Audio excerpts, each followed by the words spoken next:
Erin, thank you so much for being here. I'm really excited to have you on the show and to have a conversation about your work and your mission. So thank you. Thanks for having me. I'm glad to be here. Yeah. And just for everyone that's maybe hasn't met you or heard of you before, and I really want everyone to go and watch your TED Talk because it totally inspired me. And I'm really excited to have you here, but just about the power of image to transform your life. And what kind of sparked my interest in this was, I think I'm even guilty of this, is like thinking that that's like, for lack of a better word, like a superficial thing to talk about, but it's so much deeper than that, like mentally, emotionally, psychologically. And so I am just so excited to have you on to kind of dive deeper into the depths of how powerful our image is. Yeah. Thank you. Yeah. It is powerful. Well, I'm curious just to kind of like learn a little bit more about you in terms of how you ended up in this line of work and making this your mission to help people.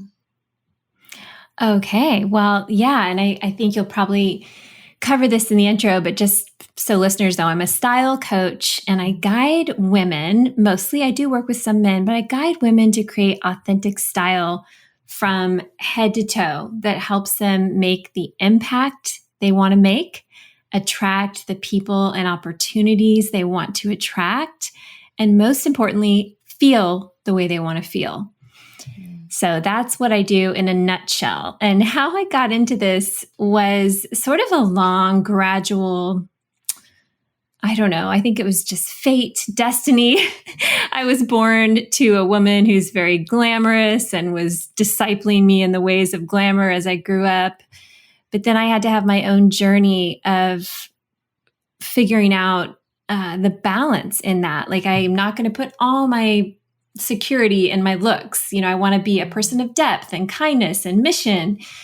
So I've had my own journey with style, but definitely throughout my life, there have been key moments in my life, specifically key transitions, when I used my style and my image to transform myself, to give myself confidence, to dress for that new role that I was stepping into.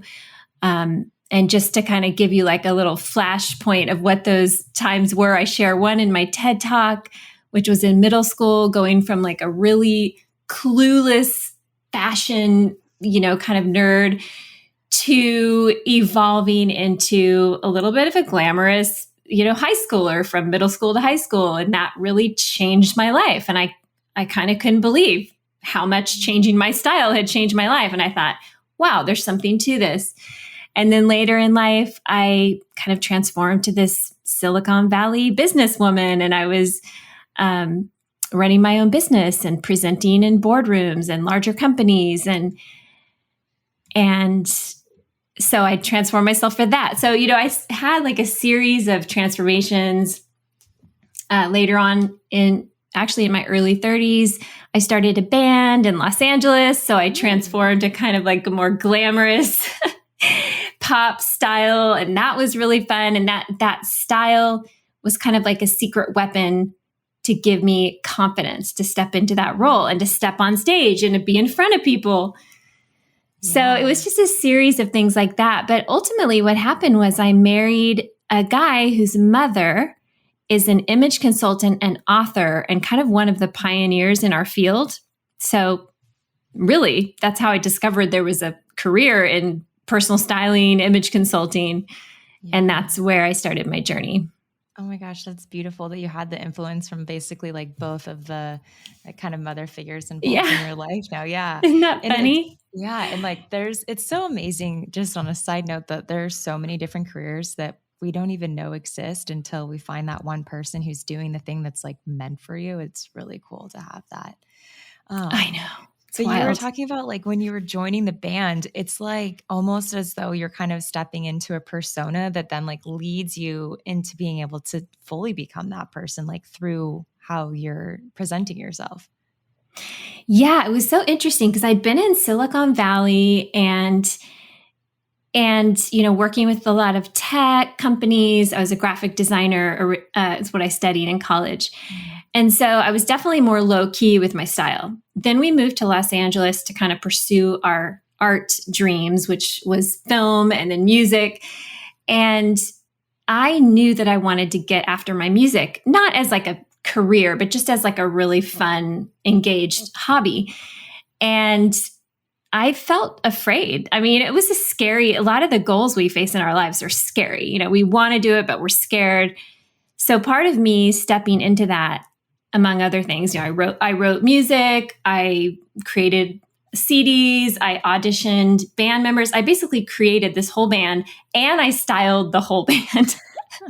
And I styled myself, and I really kind of transformed into this more glamorous, out there version of myself. It helped me with my confidence, and it helped me step on stage and have fun and deliver and engage in ways that had been kind of scary before that. So yeah, it's like one tool in our toolkit, our style, that can help us. I often tell people, like, dress for the role that you want to play in the movie of your life, and don't just dress for it. Like, do the work, put in the hard work, go after it, learn what you need to learn. But style is one piece of that.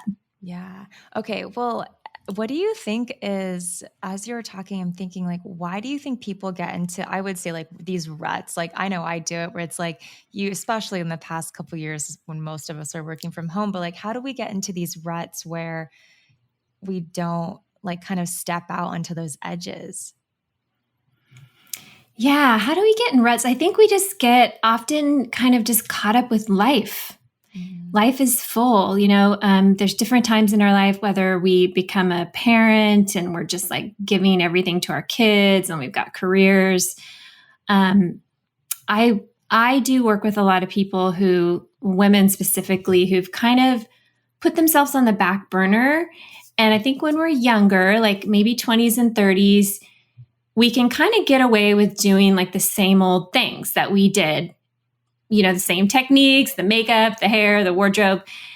And then we kind of get stuck in that routine. It's familiar. We know it. It's not like people are going out and learning new skills about their hair and makeup and their wardrobe. I mean, we're busy with life, right? So that's where I come in as a style coach, is to say, hey, you've kind of lost touch with yourself and you need some guidance. You need like a context. You need a path to be able to reconnect. Who am I now?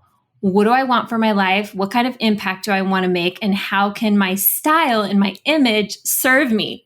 So sometimes you need somebody else to kind of bring in some external guidance, right? And I give a container. I have this program that I take people through, and it just helps them figure out, who am I and how do I want to express that with my style? And what are some new techniques I need to think about for my hair and makeup, especially as we're aging and our body's changing, our hair is changing, our life's changing. Yeah, we need to keep up with that. Yeah, that's really interesting. I know that there are so many, coaches out there that are specifically meant to help people reconnect with who they are, like clarity coaches, or just, there's a lot of books and content and personal development about reconnecting with yourself. But it feels like in those spaces, there really isn't the bridge between, like, oh, this is who I am and this is how I'm showing up in the world. That's so true. Yeah. So true. Yeah. I call that your style archetype. And the methods that I use are learned from my mentor and mother-in-law, who's been teaching all over the world, working with thousands of clients. So, every culture, every country, but helping people connect with who they are and what they love visually. So that's a little bit different. It does tie into your heart and personality.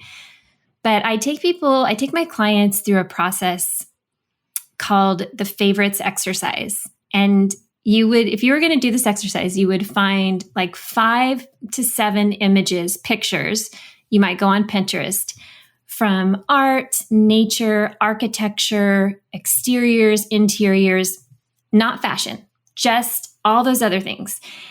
And these are pictures that you would visually love. It might be a picture of like a cave overlooking a tropical ocean or a beach, or it could be a picture of an exterior garden or some feature of nature. But you find pictures that when you look at them, you visually just love them.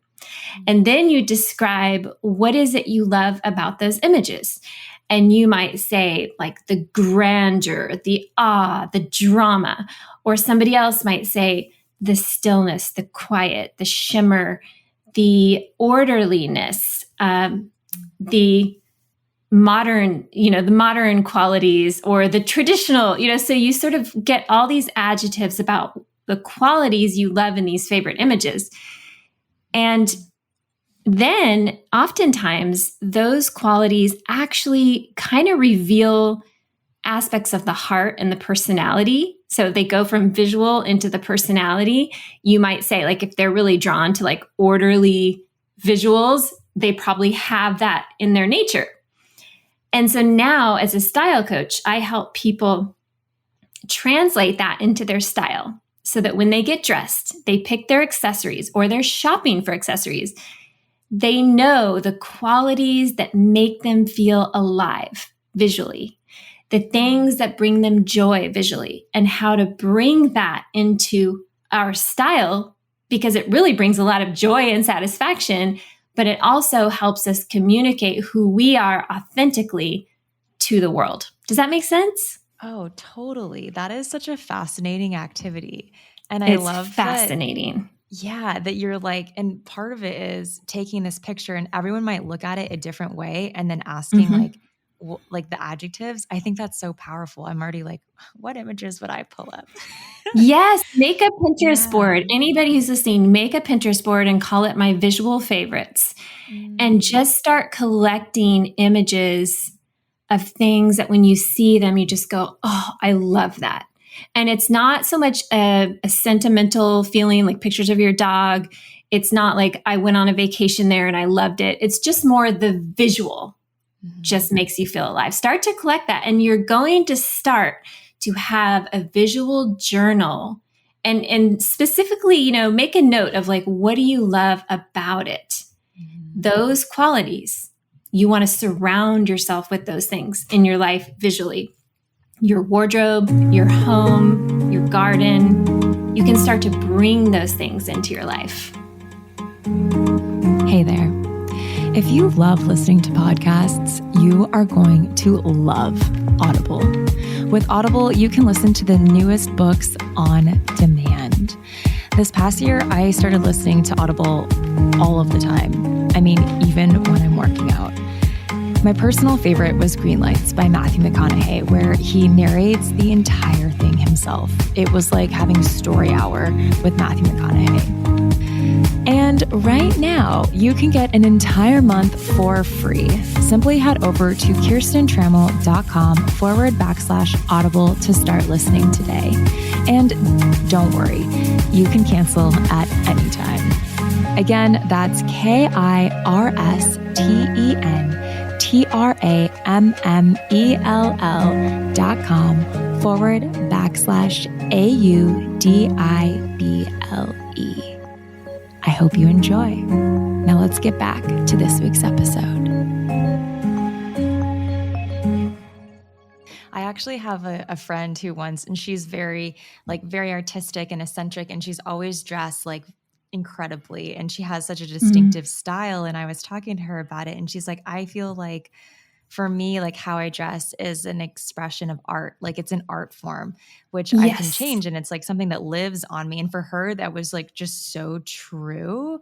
And I had never thought about it that way, that it's not just like these clothes that we put on. It's like an extension of ourselves and like an expression of how we choose to feel, which is so beautiful. Yeah, I feel the same way. I've always said that, like getting dressed is like making art for me. And so, but what we have to realize is that, a small percentage of people have that aptitude to actually bring that into their wardrobe, but a lot of people don't. And so they need guidance, right? You need kind of like a path and structure and guidance. Like how do I figure out who I am and how do I translate that into my style? So I help the women and men who need help with that process, because many of us, even if you don't know how, you have an intuition. And I'm going to teach you how to pay attention to that visual intuition, how to honor that, how to remember what you loved as a child before the peer pressure came in and told you how to conform or who you needed to be or who your parents wanted you to be or where. What did you love before you were trying to impress anyone else? So, Oh yeah. yeah. That immediately, I don't know if you've ever seen this movie, but it was the Big Daddy movie with Adam Sandler. And he like has Yep. that little boy and he lets the boy dress in whatever he wants. He's wearing like rain boots and I just like the weirdest outfits, but it was like Yeah. his expression of himself. That's right. Before anybody Yeah. cares. And then we get older and we hit middle school and we're like, I just want to blend in. I just want to look how everyone else looks, Yeah.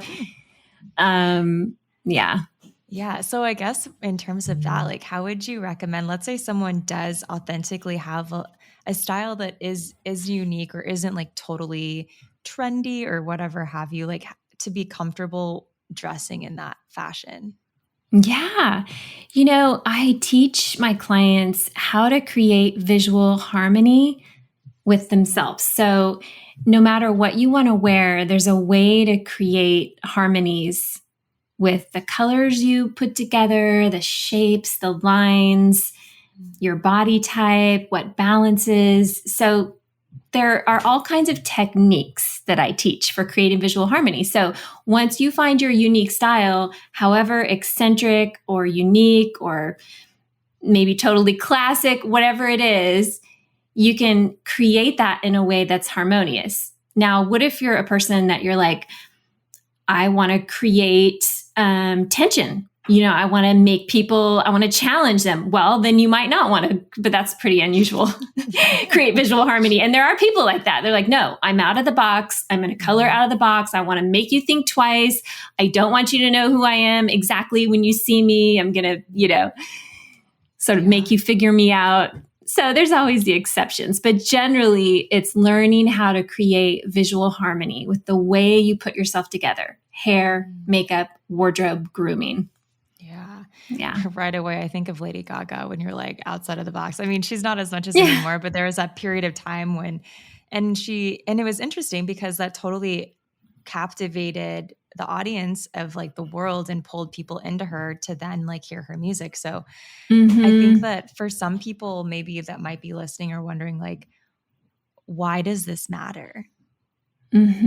Aside from like creating a larger extension of ourselves and like feeling authentically how we are as we show up in the world. And I know I've like done some like research and found some really interesting studies that people did about like the power of, I know there was one study and they talked about how they had women dressed in swimsuits to take a test and then another set of women dressed in like full clothes and like they scored completely differently on testing. So it just like some of that stuff, like I guess for you that you're like deeply involved in this, like why do you tell people that this is so important? Because it is. Yeah, exactly. That's a great question. Why does style matter? It matters because it changes, number one, how you feel about yourself, how other people perceive you, and the kinds of opportunities and people you attract. So, the first thing you were saying about the psychological studies, there's a study called a phenomenon called enclothed cognition that shows the clothes we wear affect our behavior, mood, confidence, and the way we interact with others. So that's a big one. And it's, like I said in my TED Talk, never underestimate the power of a good outfit on a bad day. There's a bad day and you don't feel good, but you put together a great outfit, you put yourself together, you walk out the door, and there's like an energy that you put out when you feel confident and you feel good with what you're wearing. So that's number one, how you feel about yourself, but also how others perceive you. What kind of impression are you making? How do you want to be perceived? And a lot of people have sort of thought about this abstractly, but they haven't really intentionally said, how do I want to be perceived? Like name 4 adjectives. You might say, walking into a professional situation, you might say, I want to be perceived as competent, approachable, detail-oriented, expert, right? So those 4 things. So when you go into that situation, you don't want to be wearing ill-fitting clothes that are baggy and kind of like don't fit you right, because that kind of says sloppy. You're not very detail oriented. You don't want to have your hair like all frizzy and all over the place, because again, that might say you're kind of frazzled, like you didn't really have time or you don't know how to do your hair right. So all those little things contribute to the kind of impression you make. And sometimes we only get the chance for one impression. And if that first impression is good, a door might open. If it's not great, that door might not open at all. And that just passed us by. So when you want to be really intentional with your style as a tool, you think about how you want to be perceived. Maybe in a dating, if you're like trying to find a partner, you might say, I want to be perceived as approachable, sensual, feminine, down to earth, or, whatever you do, you kind of think about that. So then you probably don't want to show up to that party with an all black, like dramatic, really like bodysuit, high fashion. Yeah. Just like really closed off, kind of tight, you want to wear something that's a little like looser. It fits nicely, but it like, tastefully shows some parts of you, and maybe go for like the color red or coral or a warmer color that's more romantic. So there's all these psychology elements of style that you can think about. Oh my gosh, I'm loving this. Yeah, actually I did a little research too, because I was curious about it and found like that certain colors are intended for certain activities. Like you're saying, like the warm reds and pinks are for like romantic. And then it was like saying like orange is great if you're going to the gym, and like the different colors and different patterns actually not only make you feel a different way, but make everyone who sees you feel a different way, which is that's right. Really fascinating. One of the things I teach my clients is about inherent colors, and that's the colors that are found in our hair, skin, and eyes. And when you wear your inherent colors, like you are right now, you're wearing a sweater that looks like it's related to your eye color. Is that accurate? Yeah. Yeah, it's kind of close to your eye color? Yeah. Okay. So when you wear your inherent colors, you are more approachable. And people feel more comfortable to approach you. I'm also wearing inherent colors on my nails, and my necklace relates with my eyes, and my lips with my sweater. So we can wear those colors when we want to be more approachable. And it's interesting how that works. Yeah. I wonder like what the what the actual science behind that is, if it just like generates more trust subconsciously. I mean, these are all things that have to be happening on like a subconscious level, right? We're not saying, oh, that person's wearing a blue shirt and they have blue eyes, they feel approachable to me, Yeah, I think it has something to do with the integration of just like, you're not throwing a lot of new colors and things at them. There's like an integration with who you are, what you have on your body, kind of showing up in a more natural state. Yeah. In the sense of it just relates beautifully to your own coloring. So there's a really nice harmony there, but it's not like we always have to wear inherent colors. But I find that we often do wear at least one inherent color in our outfit. Even if it's like your hair color, for instance, is like kind of a strawberry blonde, maybe you have a pair of boots or shoes that color. Have you ever tried that? No, but I almost got some the other day. I have a backpack you can do that's it. like this color. Yeah, you can do it. Anytime you match your hair color to shoes, it kind of almost always works. It's like there's this beautiful, like the eye goes to the hair and then it goes down to the feet and then it all kind of integrates back together. Interesting. I love that. Yeah. And then how it's probably like visually for someone that perceives you for the first time, it's not like a visual overload. It's kind of what this sounds like. Yeah, it's more like an easier intake, which then makes easier intake. Like you. That's better. a really nice way to say it, like an easier intake.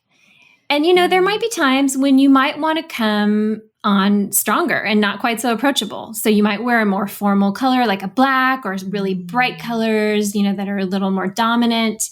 because you want to show up and take some space and be like, I'm here.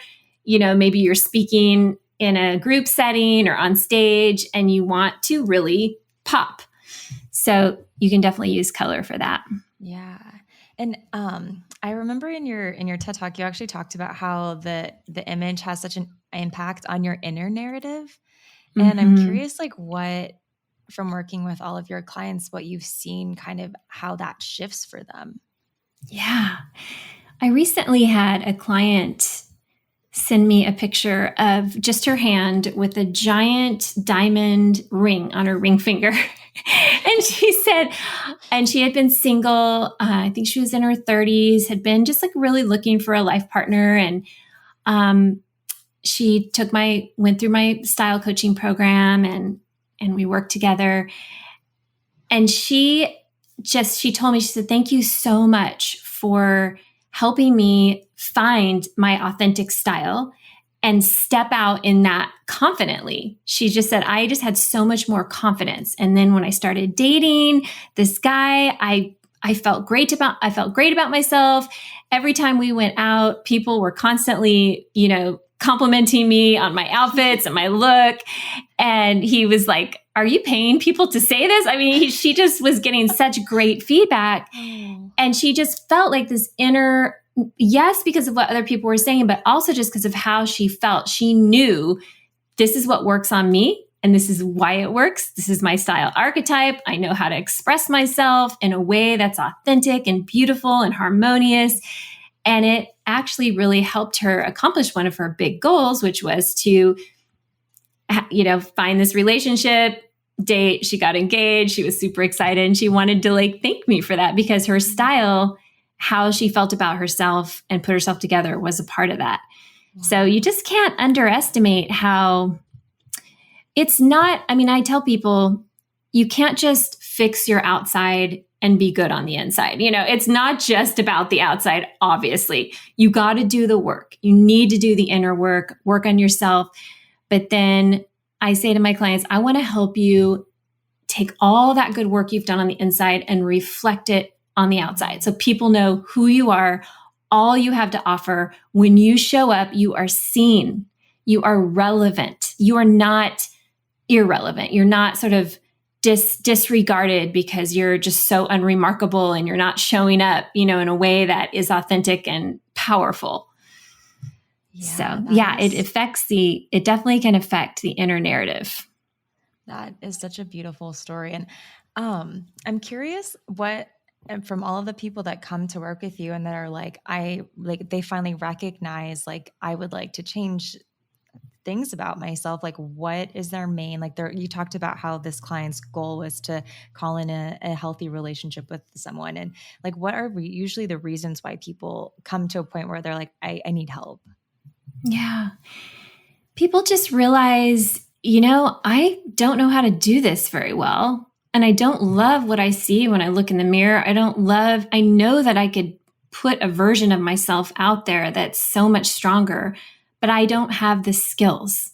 And that's fine because we can't be experts in everything. You've got your career, you've got your field, you've got your hobbies. You can be good at those things, but you don't have to be experts at everything, like style, which is actually some skills and some aptitudes that need to be built.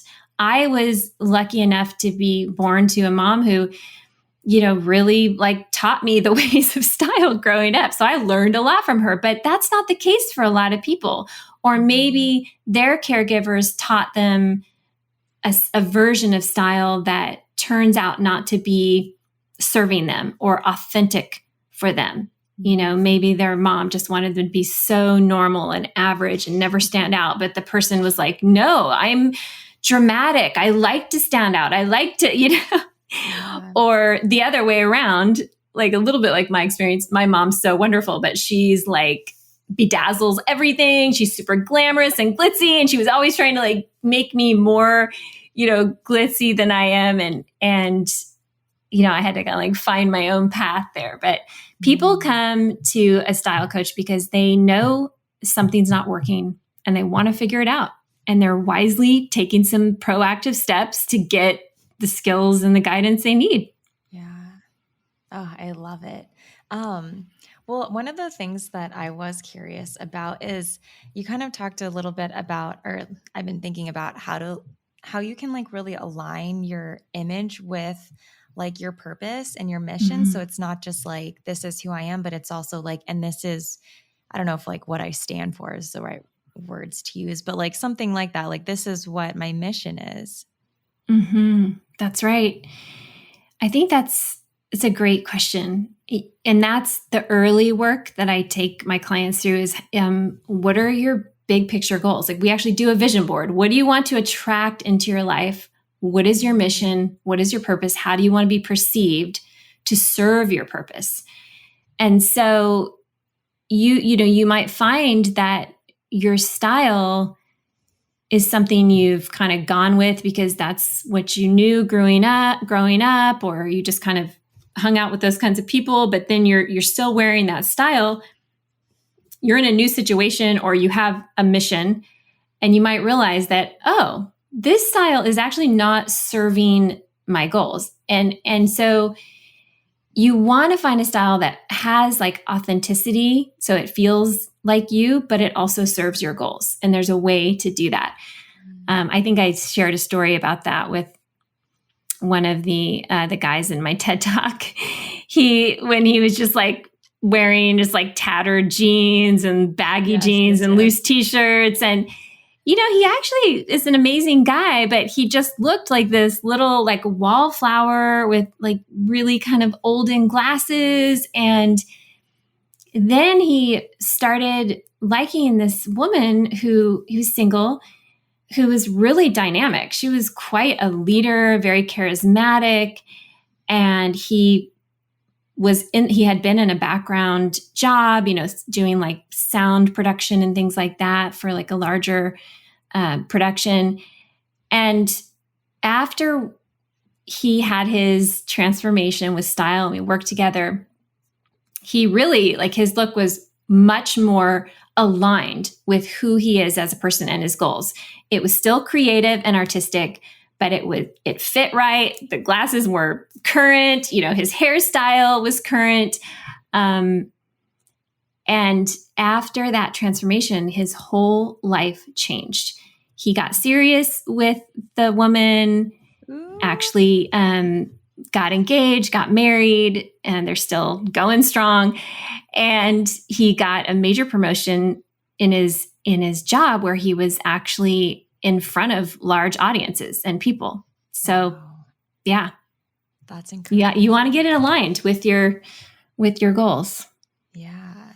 Okay, so let's say someone's like, I'm ready to make a change. And I mean, obviously, aside from working with you and going through your program, like, what are some small, simple steps that people can do? Like, I mean, we can't all just like throw out our whole wardrobe, but like, what would be something small to start like moving in the right direction? Yeah, totally. Well, you know what I did is I created this little guidebook it's free. It's a freebie. So definitely start with that because I took like, here are 5 things you can do right away that will give you like could give you a dramatic impact on your image if you try them. Things I tell every single client to try. So definitely go get that free resource at erinmathis.com/top 5, TOP5. Okay, we'll put that in the show notes. Yeah. And so I'll just kind of give you an idea of what that is. One of them is to kind of revisit your makeup techniques as women. I think in our, 20s and maybe even 30s, we can kind of get away with like really minimal, just pop on a little lipstick, run out the door, like little mascara. But as we age, we kind of need to modify those if we want to look vibrant and maybe a little more youthful. I work with a lot of women who just have kind of lost touch with that. And next thing they know, they're in their 40s and they just feel really frumpy and dowdy and they haven't really learned new makeup techniques. So that's one for women. Another one has to do with styling your hair. People get into like a wash and wear routine, and that often doesn't really serve you as you age. As you're And describing then, this, I'm like, I literally have like, I'm not really wearing makeup. I haven't done my hair. well, some people can get away with it. Okay. I see you smiling like that. And you're probably one of those people because you just, seriously, like 5%, okay, maybe 5 to 10% of people can get away with that. Like you just don't need that much to like step out and look totally fresh and amazing and beautiful. But a lot of us need help. Like we do not wake up looking that way. So, that, and then just looking at your clothing, there's some great tips that I give in this guidebook about proportions when you put your outfits together. If you look at an outfit and you go, something's not right, but I'm not sure what it is, it's probably the outfit proportions. 1-to-1 proportion is really boring, but like a 1-to-2 or a 2-to-3, the way your shirt and your pants are.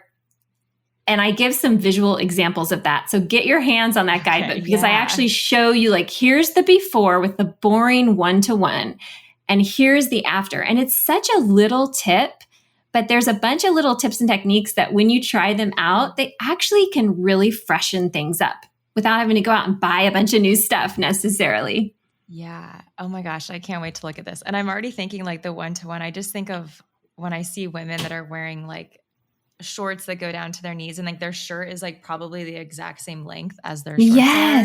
Like that's like a wonder. Okay. Yeah. What it does is it like, and here's a really common, you have a shirt and it goes down to your thighs. And then that's where the break is. And then the pants go down to the feet. And if you look at that outfit proportionately, it would be like pretty much 1-to-1. And it makes the legs look short and the torso look really long. And it's just not like if you look in magazines, I mean, I guess we're conditioned to really appreciate like long legs in our culture. And so if you want your legs to look longer, you got to bring the shirt up so the waist is more defined or put a little belt on or something. Mm-hmm. And then, have the legs look longer. So yeah, it's just some techniques. I know, techniques and tricks that I teach all kinds of them in my style coaching program. And it's so easy. It's fun once you understand them. Yeah, no, I love that. And then just in thinking like overall, because I do think that this is something that people avoid. And mm-hmm. I'm curious why that is. And I'm sure that there are different reasons. Like I know some people like they view fashion, or it's not even necessarily fashion, but like they view it as like something that they don't value but what is the deeper, because I think there's something deeper there. Oh my gosh, there so is. It's self-image is a really complex factor of us that can have a lot of baggage from our life. Whether it was sort of comments that were made or a critical caregiver or, not learning how to accept and embrace your body for how it is. But there's a lot of issues around image. So one of the things that my mentor, Erin Mathis, does is she does these identity therapy sessions. They're online. Wow. People all over the world. And she's like the fairy godmother of self-image. And she's amazing. And she's so affirming and wonderful. And she just has the language and the tools. So I will actually send a lot of my clients and people I work with to have these sessions with her. They're an hour because she'll kind of get to the root of like, where are your hangups? What's the baggage around image? What's holding you back? There's all different reasons. So it goes back into like memories and healing and just like understanding how that one event or a series of events impacted you, getting beyond that so you can go, okay, now I'm going to learn how to accept myself as I am right now. I'm going to learn to love myself. I'm going to choose to invest in myself so that I can feel good with how I put myself together, how I present myself to the world. Some people feel like that's impossible or it's unattainable or they could never, or they're not worth it. Or, there's so many things that you kind of need to like identify and then move those out of the way so that you can engage. Because once you've kind of gotten over those little obstacles and gotten through those, it really can be much easier and satisfying to just be yourself and enjoy your style. Yeah. Oh my God, that's so beautiful. Yeah. Okay. Well, Erin, thank you so much for your time. Where can everybody find you? And I know I'll put the 5 tips in the show notes of where everyone can find that, but anything else? Definitely start there. Just go to erinmathis.com top 5 / top 5, or you could just scroll down and see how to work with me. You can scroll down and see my style coaching program, which is called Your $1 Million Look. And that's available for people to get started and start working anytime. So I definitely recommend that if somebody's listening and feels like, you know what? Yeah, I need to look at this and I need to get some skills. And the great thing about my program, I designed it for busy people who can just kind of begin to walk a path, few hours here, few hours there as they're able. And I guide you through this process so that you can create what I call your $1 million look. Oh my gosh, I love it. Erin, thank you so much for being here. It's been a joy to chat with you about all of this. Oh, so nice to meet you, Kirsten. Thank you for having me. Thank you so much for tuning in to this week's episode of Who Wears Your Pants. Please take a moment and hit subscribe, follow along, and leave a review. I would love to hear from you, and I will see you next episode.